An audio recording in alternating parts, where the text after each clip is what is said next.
जय हिंद, जय भारत। दोस्तों, क्या आपको मालूम है कि वर्ष 1857 में जब आजादी के लिए पहली बार ये देश खड़ा हुआ तो 8 जून के दिन झांसी में जितने भी अंग्रेज थे, महिलाओं और बच्चों समेत, उन सबको मार दिया गया था अंग्रेज सरकार ने। और बाद में अंग्रेज इतिहासकारों ने इसके लिए झांसी की रानी लक्ष्मीबाई को उत्तरदायी ठहराया था। हालांकि सच्चाई कुछ और थी, रानी इसके लिए जिम्मेदार नहीं थी। वो इतने ऊंचे कैरेक्टर की महिला थी कि बच्चों को, महिलाओं को वो मरवाएंगी, इस पर वैसे भी विश्वास नहीं किया जा सकता।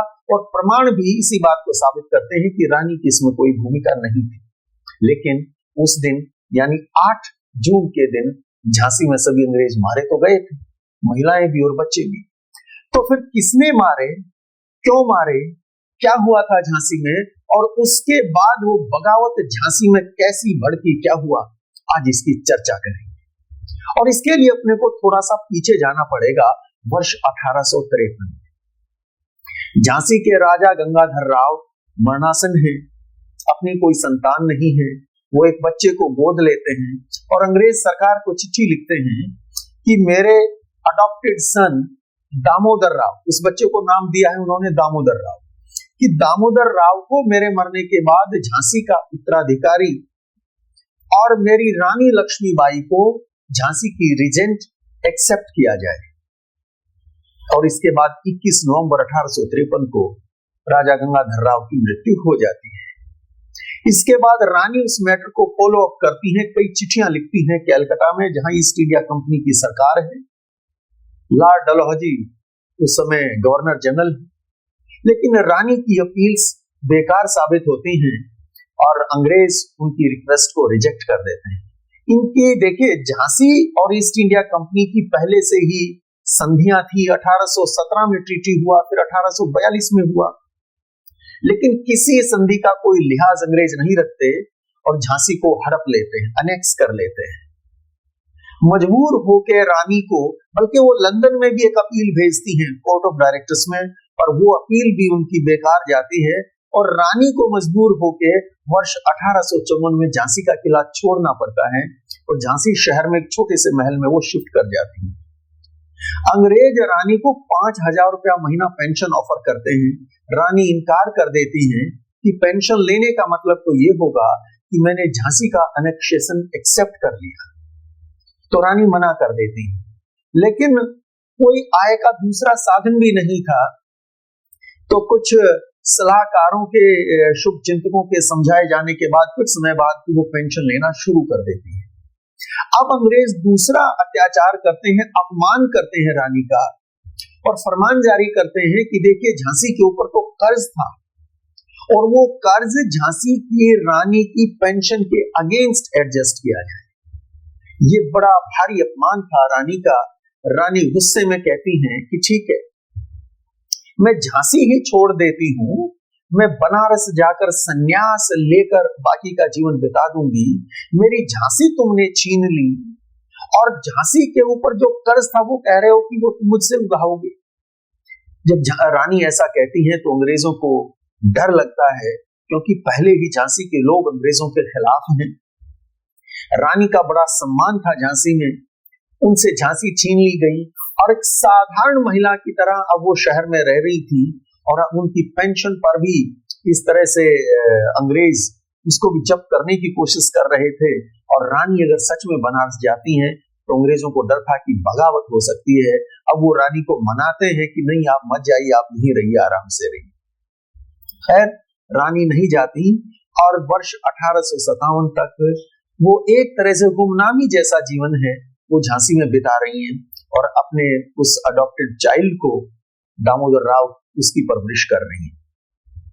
और फिर 1857 आता है। दोस्तों, हमने इतिहास की किताबों में स्कूल टाइम से पढ़ा कि एनफील्ड राइफल का नया कारतूस आया, जिसमें ऐसा माना जाता था कि इसमें गाय और सुअर की चर्बी लगी है और इसको मुंह से जब खोलते हैं तो वो चर्बी इंसान कंज्यूम कर सकता है।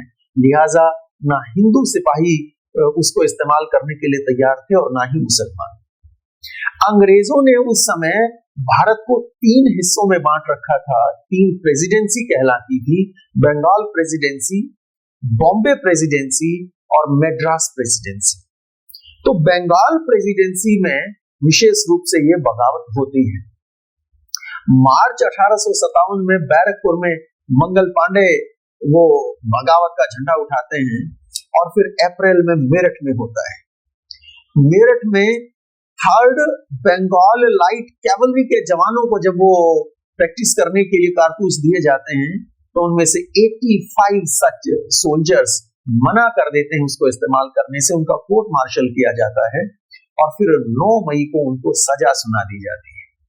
जब 9 मई को 85 जवानों को सजा अंग्रेज देते हैं तो बाकी जवानों में विद्रोह भड़कता है और अगले दिन 10 मई को मेरठ में थर्ड बंगाल लाइट कैवलरी के जवान सभी बगावत पर उतर जाते हैं।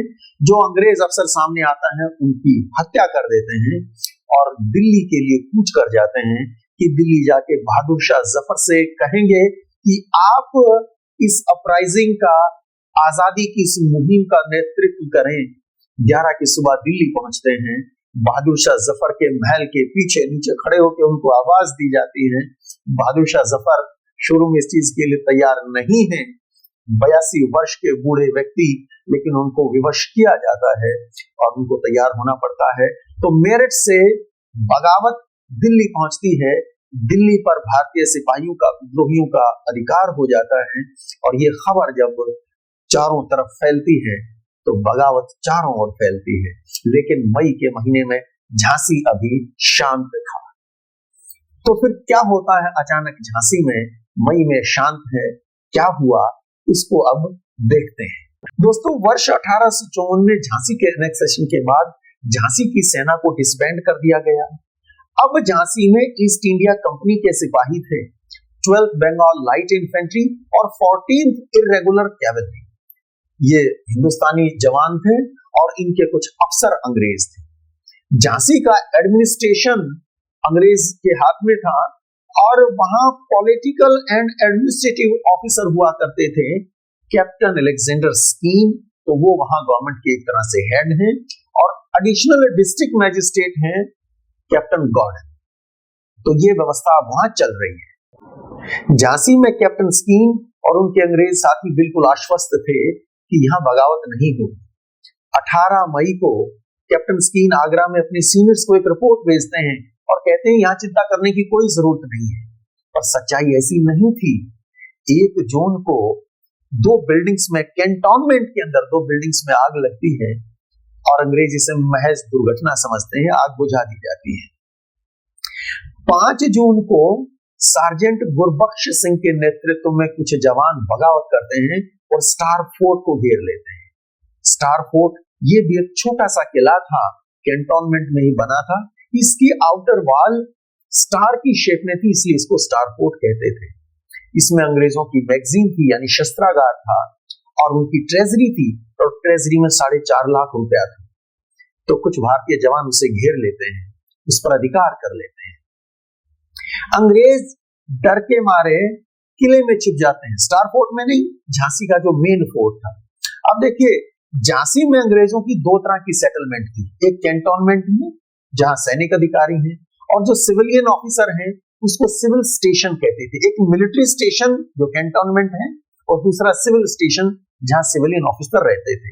तो जो सिविल स्टेशन में रहते थे वो सारे के सारे, और बाकी दूसरे जो अंग्रेज शहर में थे, वो सब अपने महिलाओं, पत्नियों, बच्चों समेत झांसी का जो मेन किला है उसमें पनाह ले लेते हैं 6 तारीख को। और 6 तारीख को रानी लक्ष्मीबाई को संदेश भेजा जाता है कि आप झांसी को संभाल लें। 6 तारीख को बाकी सारे सिपाहियों ने भी बगावत कर दी थी।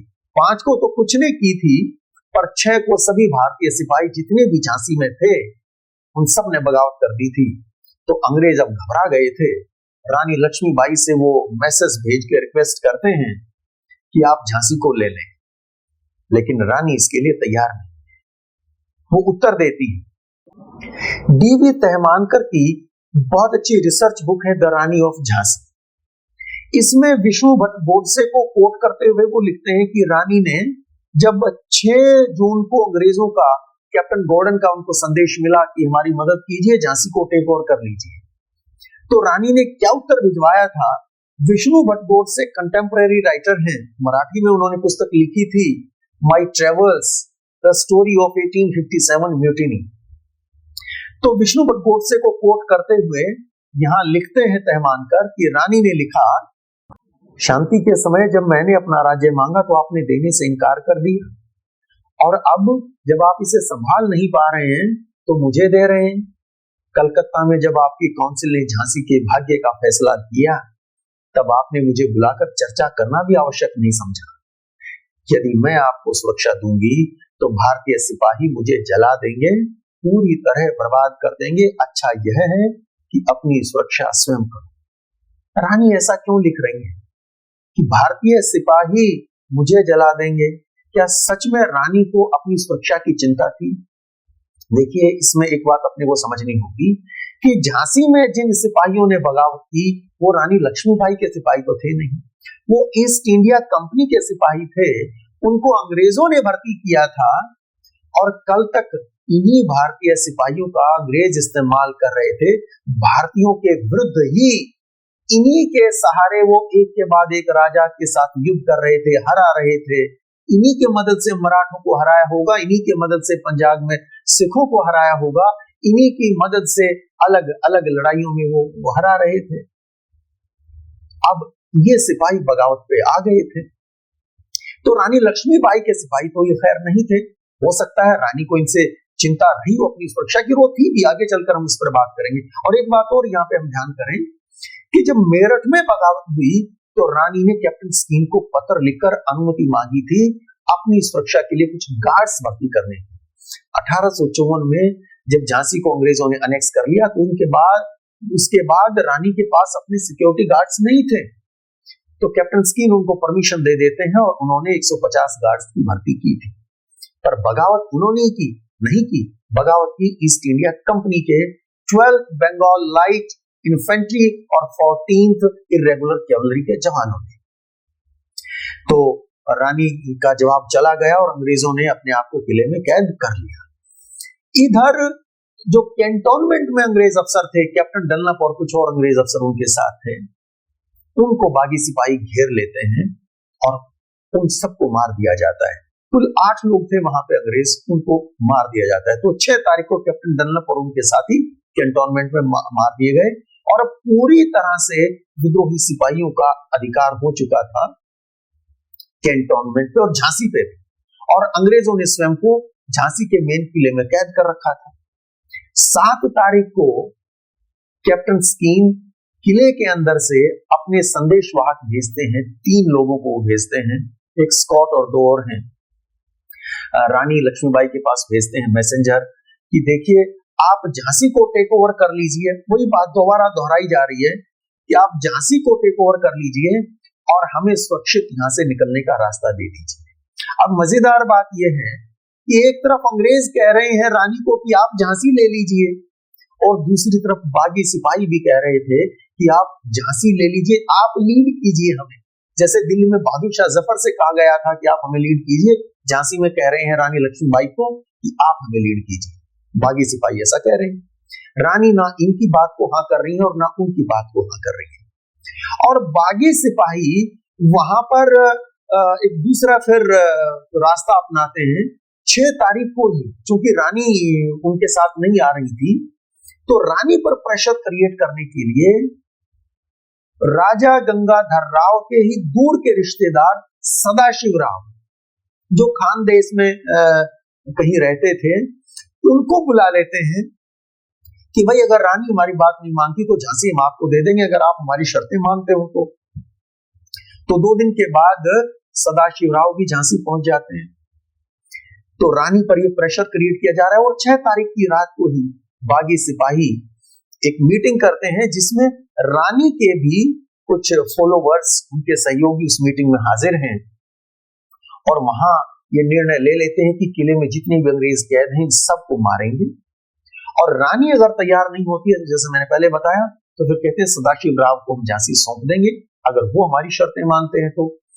और झांसी की रानी के सहयोगी जो उस मीटिंग में थे, वो जब 6 की रात को जाके रानी कोई संदेश उनके महल में देते हैं तो रानी की भी ऑब्वियस सी बात है, चिंताएं तो बढ़ती हैं।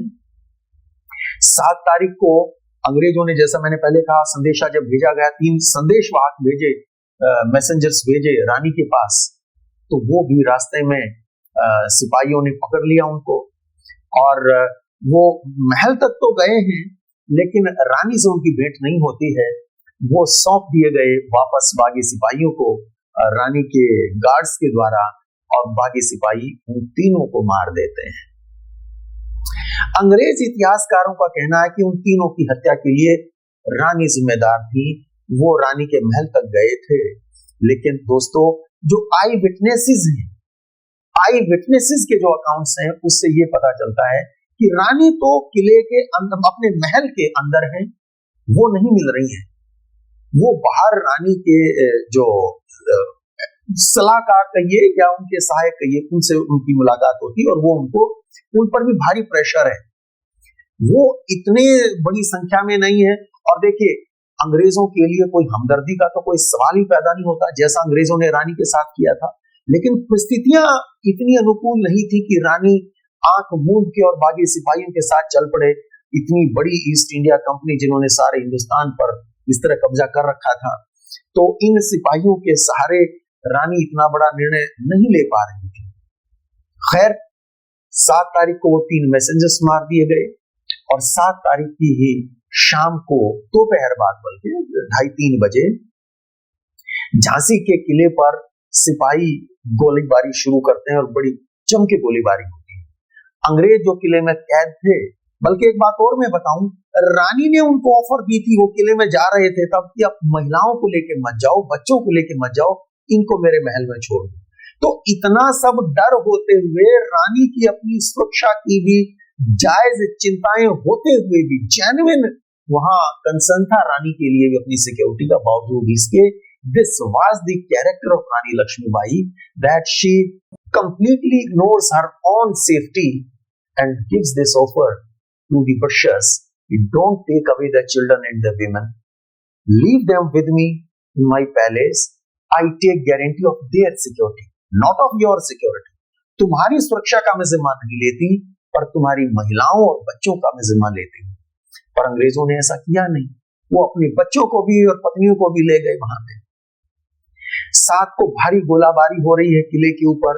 अंग्रेज भी अंदर से जैसा उनसे बन पड़ रहा है वो भी जवाब दे रहे हैं, लेकिन उनके पास बहुत ज्यादा राशन भी नहीं था। 8 तारीख को भी गोलीबारी होती है और 8 तारीख को तो रानी के अपने गार्ड्स भी और रानी की अपनी गन्स भी, यानी तोपें जो भी उनके पास जैसी भी जितनी रही होंगी, छोटी बड़ी, वो रानी की भी पूरी जितनी भी साजो सामान था युद्ध के लिए, वो इन बागी सिपाहियों के साथ है। तो हम कह सकते हैं कि 8 को तो कोलैबोरेशन है। रानी स्वयं नहीं है, पर रानी के गार्ड साथ हैं और किले को चारों तरफ से घेर रखा है, गोलीबारी हो रही है। कैप्टन गॉर्डन, जो एडिशनल डिस्ट्रिक्ट मैजिस्ट्रेट भी था, उसको भी किले में गोली लगती है। ऐसा बताया जाता है कि कुछ लोग जो उनकी मदद कर रहे थे, थोड़े बहुत तो कुछ तो थे ही ना, ऐसा तो है नहीं कि कोई भी उनके साथ नहीं था, तो उनके लिए कोई राशन नीचे से ऊपर भेज रहे थे, ऊपर से रस्सी लटका रखी थी और कैप्टन गॉर्डन उस रस्सी को ऊपर खींच रहे थे, जहां किसी सिपाही का निशाना लगा जाके उनके सिर में, और कैप्टन गॉर्डन मारे जाते हैं। कैप्टन गॉर्डन के मरते ही हौसले बिल्कुल पस्त हो जाते हैं अंग्रेजों के, और अब बल्कि 8 को भी कैप्टन स्कीम ने एक मैसेज भेजा था रानी को।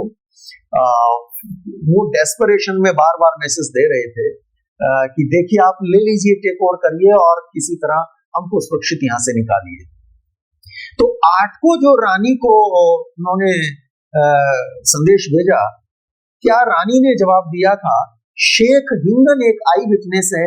शेख हिंगन के हवाले से रेनर जरास्क अपनी पुस्तक the Rani of Jhansi rebel against will, वहां पेज 54 पे लिखते हैं कि रानी ने उत्तर भिजवाया, मैं क्या कर सकती हूँ, सिपाहियों ने मुझे घेर रखा है और कह रहे हैं कि मैंने अंग्रेजों को छिपाया है और मुझे अवश्य ही किले को खाली करवाना चाहिए और उनकी मदद करनी चाहिए। स्वयं को बचाने के लिए मैंने अपनी तोपें और अनुयायियों को भेज दिया है, यदि आप स्वयं को बचाना चाहें किला छोड़ दो, तुम्हें कोई हानि नहीं पहुंचाएगा। शेख हिंगन कहते हैं कि ये पत्र मैंने स्वयं देखा था रानी का। तो रानी ने यहाँ रानी बता रही है अंग्रेजों को कि देखिए भाई, मुझे भी घेर रखा है, तो मैं आपकी और कोई मदद नहीं कर सकती, मेरे तो अपने सिपाही, आज मेरे अपने गार्ड्स इन विद्रोही सिपाहियों के साथ हैं, तो मैं तो यही तुमको सलाह दूंगी, तुम किला छोड़ दो, सरेंडर कर दो, तो तुम्हें कोई हानि नहीं पहुंचाएगा। खैर, अंग्रेज निर्णय ले लेते हैं सरेंडर करने का, और तकरीबन 4 बजे किले का दरवाजा खुलता, अंग्रेज बाहर आते हैं। और बाहर आने से पहले, बल्कि वो एक वचन कहिए, गारंटी कहिए, वो मांग रहे हैं अंदर से अंग्रेज बागी सिपाहियों से कि हमें कोई हानि नहीं होगी। तो सालेह मोहम्मद नाम के एक हकीम हैं, बागी सिपाहियों की ओर से वो किले के गेट पर जाकर वहां भरोसा देते हैं कि ठीक है, तुम बाहर आ जाओ। किले का दरवाजा खुलता है, सब लोग बाहर निकलते हैं। तो जितने अंग्रेज थे, उन अंग्रेजों को भी, उनको तो कैद कर लिया जाता है, रस्सियों से बांध लिया जाता है। महिलाएं और बच्चे, उनको कैद नहीं किया जाता, लेकिन वो भी साथ हैं। और अब ये झांसी के किले से निकलते हुए, शहर से होते हुए शहर के बाहर तक निकल जाते हैं। और शहर से बाहर, झांसी शहर से बाहर एक जगह है जोखन बाग। ये जोखन बाग पहुंचते हैं। जब ये सब, और भीड़ है इनके पीछे बहुत, हम लोग भी शायद कुछ रहे होंगे, बहुत सारे झांसी शहर के, पसंद तो कोई करता नहीं था, बागी सिपाही भी थे, तो वहां बड़ी भीड़ है। और तब पीछे से एक मैसेज आता है, बागी सिपाहियों के जो कमांडर हैं, हेड हैं वहां पे, रिसलदार काला खान। रिसलदार काला खान का संदेश आता है कि इन सबको मार दीजिए, इनमें किसी को छोड़ना नहीं है। इसके बाद एक चीज और मैं बता दूं कि 6 तारीख को जब कैप्टन डनलप को मारा था कैंटोनमेंट में जाके, तो बागी सिपाहियों ने एक काम और किया था 6 को ही, उन्होंने जेल पर भी धावा बोला था। और जेल के जो जेलर थे, बख्शीश अली, दरोगा, जेल के दरोगा उनको लिखा जाता है, तो बख्शीश अली भी इनके साथ हो गए थे। और जेल में जितने भी कैदी थे सब छोड़ दिए गए थे, रिहा कर दिए गए थे। अब जेल में जितने बंद थे वो सारे क्रांतिकारी तो रहे नहीं होंगे, उससे पहले वो बगावत तो हुई नहीं थी। कुछ ऐसे होंगे जिन्होंने अंग्रेज के 3 साल का 1854 से 1857 के बीच जो अंग्रेजों का राज रहा, उसमें जिनको अंग्रेजों ने कैद किया वो रहे होंगे। और ऐसे भी होंगे जो उनसे पहले रानी लक्ष्मीबाई या राजा गंगाधर राव के समय जिनको सजाएं दी गई। तो कुछ जेन्युइन अपराधी भी होंगे और कुछ सताए हुए भी होंगे, उन सबको छोड़ दिया गया। तो इनमें से कुछ तो बागियों के साथ हो गए थे और कुछ दुष्प्रवृत्ति के भी रहे होंगे, वो अपने काम धंधों में लग गए। तो अब वो जो बख्शीश अली है दरोगा, बख्शीश अली को जब ये संदेश मिलता है काला खान का कि इन सबको मार दें, तो बख्शीश अली सबसे पहले कैप्टन स्कीन का सर काट देते हैं। इसके बाद फिर बाकी जो बागी सिपाही हैं वो दूसरे अंग्रेजों की तरफ भागते हैं, उनकी पत्नियां साथ हैं, तो कुछ पत्नियां बचाने की कोशिश करती हैं। देखते ही देखते जितने मेल थे वो सारे मार दिए जाते हैं। और फिर महिलाएं और बच्चे भी 8 तारीख की तकरीबन 4-5 बजे मार दिए गए। ये बड़ी निर्ममता इसमें नजर आती है अगर हम सीधे तौर पर, सतही तौर पर देखें तो। और कोई भी सभ्य समाज, जैसा मैंने शुरू में भी कहा, इसको तो एंडोर्स तो नहीं करेगा, लेकिन कुछ फैक्टर्स को हम आउटराइटली इग्नोर भी नहीं कर सकते हैं। यहाँ एक और इंपॉर्टेंट बात मैं आपको बताता चलूं। देखिए, मेरठ में बगावत होने के बाद कैलकाटा से कर्नल नील और मेजर रेनो के नेतृत्व में अंग्रेज सेना चली थी बगावत को कुचलने के लिए। 3 जून को बनारस पहुंचे और आते आते रास्ते में जो भी गांव शहर मिला वो बड़ी निर्ममता से लोगों को मारते आए। 6000 लोगों को बनारस में मार दिया गया। भोलानाथ चंद्र की पुस्तक है travels of a Hindu, internet पर अवेलेबल है, archive.org पर आप पढ़ सकते हैं। बड़े डिटेल में वो इसके बारे में बताते हैं कि किस तरह से हर पेड़ पर लाशें लटकी थी। तो जिस निर्ममता से भारतीयों को मारा गया बनारस में और दूसरी जगह, 3 तारीख की वो घटना थी। 8 जून को झांसी में होती है। इस बात की संभावना है पूरी पूरी कि झांसी में बागी सिपाहियों तक इस बात की खबर हो चुकी थी कि बनारस में बड़ी बेरहमी से निर्दोष हिंदुस्तानियों का कत्ल किया गया है। तो हो सकता है वो क्रोध भी इसमें कंट्रीब्यूट किया हो, कैटलिस्ट का काम किया हो उसने, और उसके बाद उस क्रोध में अंधे होकर 8 जून को झांसी में भारतीय सिपाहियों ने सभी अंग्रेजों को मार दिया। बल्कि ऐसा भी बताया जाता है कि 3 दिन तक उनकी लाशें वहां पड़ी रही थी। तो 8 जून को अंग्रेज मार दिए गए। अब झांसी में अंग्रेज नहीं बचे, एक महिला बची थी, मिसेस मतलो। बहरहाल झांसी से अंग्रेज राज खत्म हो गया, पर अब राज करे कौन? बागी सिपाही बार्गेन कर रहे थे रानी के साथ, और रानी से तहमानकर अपनी पुस्तक में लिखते हैं, DV Tahmankar the Rani of Jhansi में लिखते हैं कि रानी से उन्होंने 3 लाख रुपयों की मांग की कि हम झांसी आपको दे देंगे, पर फ्री में तो नहीं देंगे। सदाशिव राव तैयार बैठा है ना झांसी की कीमत देने के लिए, तो 3 लाख रुपए आप दें तो हम आपको झांसी दे देंगे। अब रानी के पास 3 लाख नहीं है देने को, और रानी उनसे फिर बात करती है कि भाई देखिए, तहमानकर जैसा लिखते हैं कि रानी ने कहा कि एक संकटग्रस्त महिला से इस प्रकार की मांग करना आप जैसे वीर पुरुषों को शोभा नहीं देता। खैर, रानी के साथ नेगोशिएशन होता है और वो 1 लाख रुपए पे मान जाते हैं, ऐसा तहमानकर लिखते हैं। फिगर कुछ अलग भी हो सकती है। और 11 की रात को फिर ये बागी सिपाही दिल्ली के लिए कूच कर जाते हैं। तो देखिए, इनका झांसी में कोई स्टेक नहीं है। काला खान अपने जवानों के साथ दिल्ली चले जाते हैं बहादुर शाह जफर का साथ देने, और इधर रानी झांसी को टेक ओवर करती हैं। इसके तुरंत बाद 12 तारीख को रानी सागर में मेजर अर्स्किन को रिपोर्ट भेजती हैं कि झांसी में जो हुआ है, और कहती हैं कि झांसी की सेफ्टी के लिए मैंने एडमिनिस्ट्रेशन को टेक ओवर कर लिया है, जब तक आप व्यवस्था ना कर लें। और इसके बाद 14 को दोबारा लेटर लिखती हैं और मिनट टू मिनट रिपोर्ट बताती है कि कैसे कैसे things unfolded during last few days. Rani बताती हैं और किस तरह से रानी बल्कि एक्सप्लेन करती है कि बागी सिपाहियों ने मुझ पर कैसे प्रेशर क्रिएट किया। मेजर अर्स्किन को उनकी बात पर विश्वास होता है और मेजर अर्स्किन घोषणा करते हैं ऑफिशियल कि on behalf of British government आप एडमिनिस्ट्रेशन संभालें तब तक जब तक दोबारा से यहाँ ब्रिटिश गवर्नमेंट एस्टेब्लिश नहीं हो जाती। और उस घोषणा में लोगों से कहा जाता है कि आप अपने हिस्से का लगान तब तक रानी को दें। खैर, इधर ये तो हो गया। भले ही मेजर अर्स्किन ने मान लिया कि रानी कहीं उन अंग्रेजों की हत्या में शामिल नहीं है, लेकिन कंपनी सरकार को इस बात पर विश्वास नहीं हुआ। और जैसी परिस्थितियां बदली, रानी भी इस बात को समझ गई कि एक और मैं झांसी को इस मुश्किल हालात से निकाल के लेके आई हूं और अंग्रेज तो मुझे ही दोषी ठहरा रहे हैं। आरसी मजूमदार जो बड़े सुविख्यात इतिहासकार हैं, वो अपनी पुस्तक history of freedom movement in India volume 1 में लिखते हैं कि परिस्थितियां ऐसी बनी कि रानी के पास अब 2 ऑप्शन थी। एक कि अंग्रेज उन पर मुकदमा चलाएं और फांसी दे दें, और दूसरी इस तरह सरेंडर करें नहीं अंग्रेजों के सामने, डट के लड़ें वीरांगना की तरह और फिर युद्ध के मैदान में वीरगति प्राप्त करें। तो रानी ने दूसरी ऑप्शन चूज की, जो ज्यादा सम्मान की बात थी।